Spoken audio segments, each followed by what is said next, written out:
నమస్తే, welcome to legend TV. This is Bhanu. ఏదైతే నిన్న రేవంత్ రెడ్డి గారు చేసిన వ్యాఖ్యలపైన మాట్లాడే చేద్దాం. మనతో పాటు TNGOs general secretary Hussain Mujeeb గారు మాట్లాడమన్నా చెప్పండి. నిజంగా రేవంత్ రెడ్డి గారు ఉద్యోగ సంఘాలపైన అనుచిత వ్యాఖ్యలు అయితే చేసి దీనికి సంబంధించి మీరు ఏం చెప్తారు? గౌరవ ముఖ్యమంత్రి గారికి మళ్ళీ మీ ద్వారా విజ్ఞప్తి చేస్తున్నాం.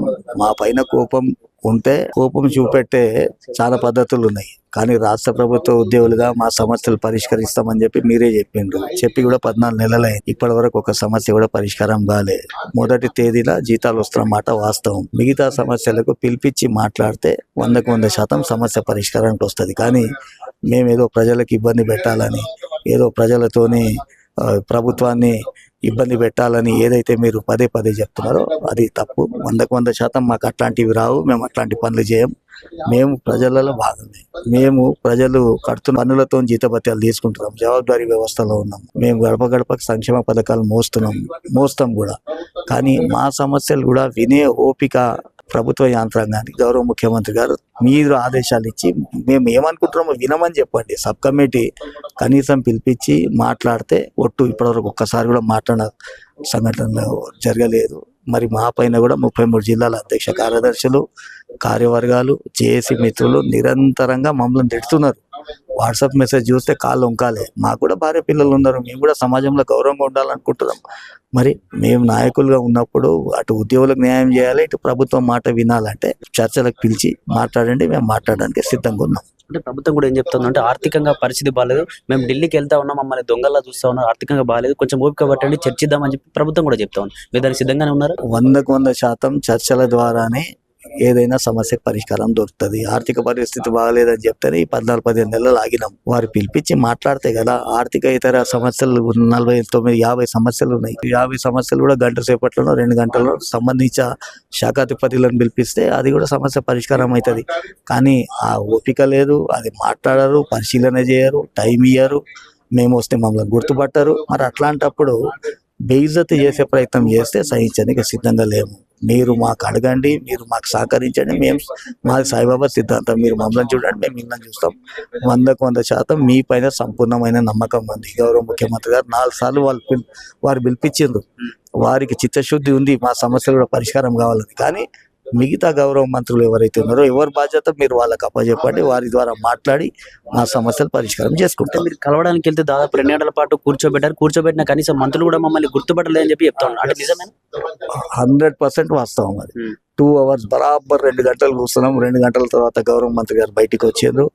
బయటికి వచ్చినాక మేము చెప్తే అరే మీరు ఎవరో ఉండే కదా అందరు. ఆయన సరే ఇక అన్నడేమో తొన్నట్లున్నారేమో, కానీ ఇట్లాంటి సంఘటనలు మంచివి కావు. అధికారులు కూడా, మన సీనియర్ అధికారులు కూడా గంటల సేపు కూర్చోబెడుతున్నారు.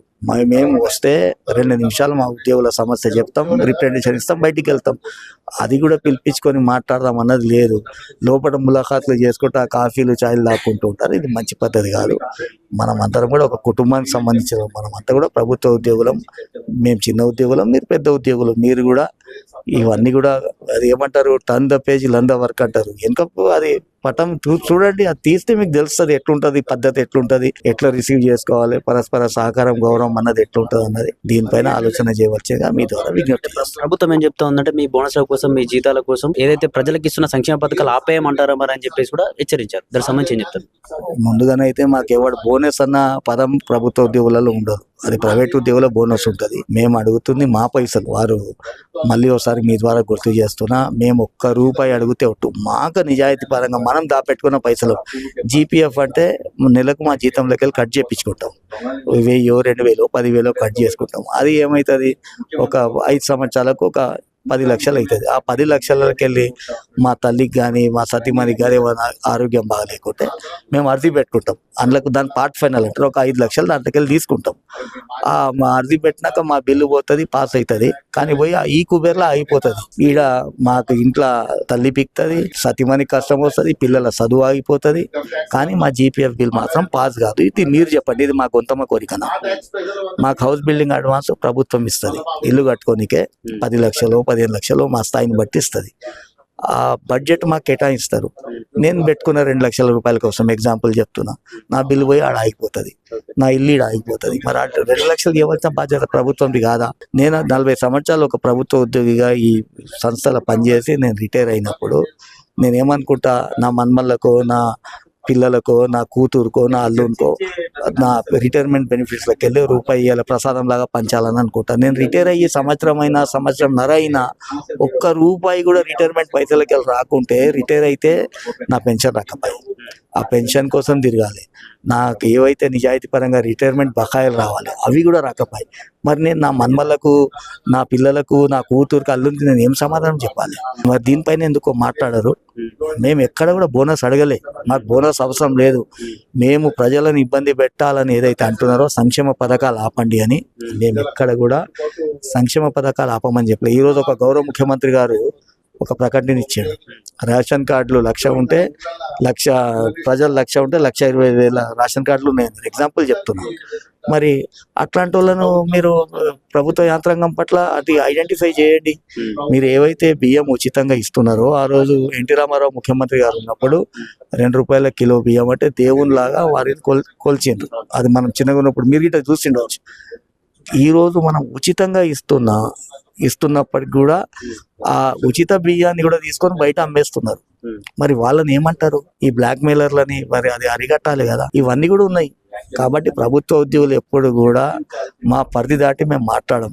మేము ఉద్యమకారులం, ఉద్యమ నాయకులం, తెలంగాణ బిడ్డలం, ఉద్యమ నాయకులం.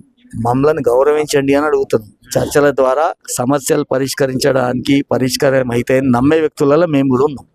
కాబట్టి మీరు పిలవండి, పిలిస్తే మాట్లాడుకొని సమస్య. ప్రభుత్వం నిజంగా ఆర్థికంగా పరిస్థితి బాగాలేదు, కొంచెం టైం ఇవ్వండి అని చెప్తుంది. నిజంగా అయినా కూడా చర్చలకు పిలిస్తే మీ డిమాండ్స్ అన్ని పరిష్కారం అవుతాను అనిపిస్తున్నా? నాకైతే ముఖ్యమంత్రి గారు పిలిపిస్తే 100% సమస్యలు పరిష్కారానికి వస్తాయి. 50 సమస్యలు ఆర్థిక పైన అంశాలు లేవు. ఆ 50 పరిష్కారానికి వస్తాయి. కానీ అది సహనం ఉండాలి, ఓపిక ఉండాలి అంటున్నాను.